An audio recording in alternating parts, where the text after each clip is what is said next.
Right, ఇక మహారాష్ట్రలో CM ఇద్దరు డిప్యూటీ సీఎంల ఫార్ములా పునరావృతం కానున్నట్లు వార్తలైతే వినిపిస్తా ఉన్నాయి. దేవేంద్ర ఫడ్నవీస్ ముఖ్యమంత్రి కావడం ఖాయమని బీజేపీ నేతలు తేల్చి చెబుతున్నారు. ఫడ్నవీస్ ను సీఎం చేసేందుకు అభ్యంతరం లేదని అజిత్ పవార్ వర్గం కూడా చెప్తా ఉంది. ఈ నేపథ్యంలో ఫడ్నవీస్, షిండే, అజిత్ పవార్ ఈ సాయంత్రం ఢిల్లీకి చేరుకోనున్నారు. ఫడ్నవీస్ సీఎం అయితే ఏక్నాథ్ షిండే, అజిత్ పవార్ ఉప ముఖ్యమంత్రులు అయ్యే అవకాశాలున్నట్లు తెలుస్తా ఉంది.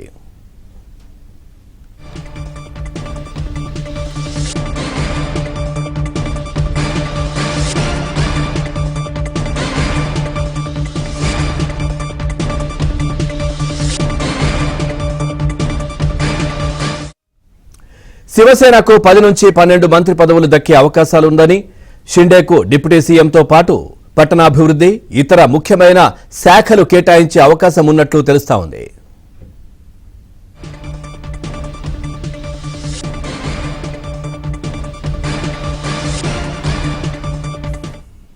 అటు అజిత్ పవార్ వర్గానికి దాదాపు 10 మంత్రి పదవులు దక్కవచ్చని సమాచారం.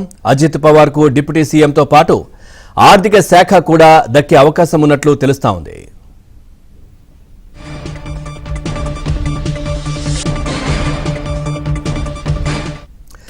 బీజేపీ కోటాలో దాదాపు 20 నుంచి 22 మంత్రి పదవులు రావచ్చని బీజేపీ వర్గాలైతే అంచనా వేస్తున్నాయి.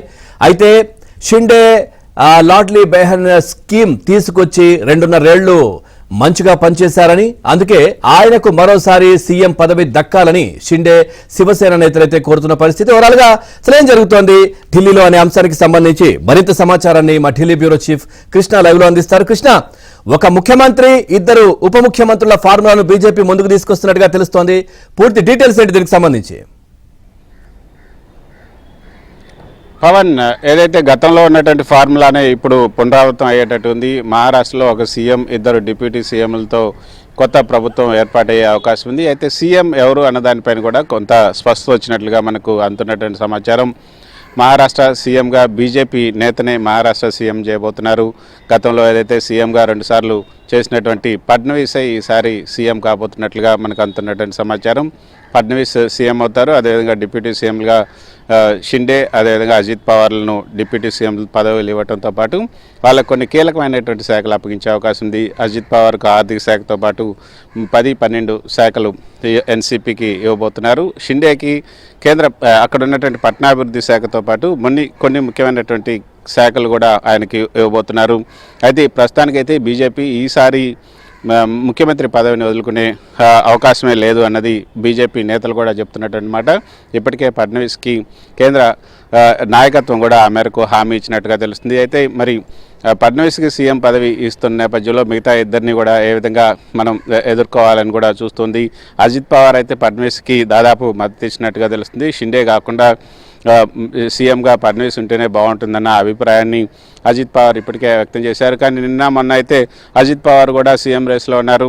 కాబట్టి సీఎం రేస్లో ఆయన్ని బూచిగా చూపించి షిండేని పక్కకు జరిపించాలని కూడా బీజేపీ భావించింది. ఇప్పుడు అజిత్ కూడా ఫడ్నవీస్కే మద్దతు పలకడంతో ఇక దాదాపు ఫడ్నవీస్కి సంబంధించినటువంటి రూట్ క్లియర్ అయినట్లుగా మనకు అర్థమవుతుంది. ఈరోజు మరికొద్ది సేపట్లో ఫడ్నవీస్, షిండే, అజిత్ పవార్ ముగ్గురు కూడా ఢిల్లీకి రాబోతున్నారు. సాయంత్రం కేంద్ర హోంశాఖ మంత్రి అమిత్ షా, అదేవిధంగా బీజేపీ జాతీయ అధ్యక్షుడైనటువంటి జేపీ నడ్డాలతో కూడా భేటీ అవుతున్నారు. ఆ భేటీ తర్వాత ఎవరు సీఎం అన్నది తేలబోతుంది.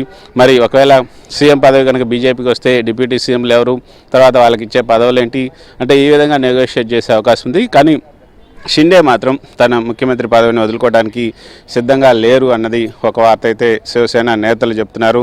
ఒకవేళ షిండే తన పట్టు విడవకపోతే ఏం చేయాలి, షిండే అంటే వేరే ఏదైనా కొత్త ఫార్ములాని తెరమికి తీసుకొచ్చే అవకాశం ఉందా? రొటేషన్ పద్ధతిలో 2.5 సంవత్సరాలు బీజేపీకి, అదేవిధంగా 2.5 సంవత్సరాలు షిండే శివసేనకి ఇచ్చే అవకాశం ఉన్నదా? లేకపోతే 2 సంవత్సరాలు బీజేపీ, 2 సంవత్సరాలు షిండే, 1 సంవత్సరం అజిత్ పవార్కి, ఎన్సీపీ అజిత్ పవార్కి ఏమైనా ఇచ్చే అవకాశం ఉందా? కొత్త ఫార్ములా ఏమైనా తెరపైకి వచ్చే అవకాశం ఉందా కూడా చూడాల్సి ఉంటుంది. ప్రస్తుతానికైతే ఒక సీఎం, ఇద్దరు డిప్యూటీ సీఎంలు అయితే కన్ఫర్మ్ అవుతుంది. ఆ సీఎం ఎవరు అన్నది దానిపైన మరికొద్దిసేపట్లో స్పష్టత వచ్చే అవకాశం ఉంది. Pavan, right, thank you Krishna, thanks for the updates.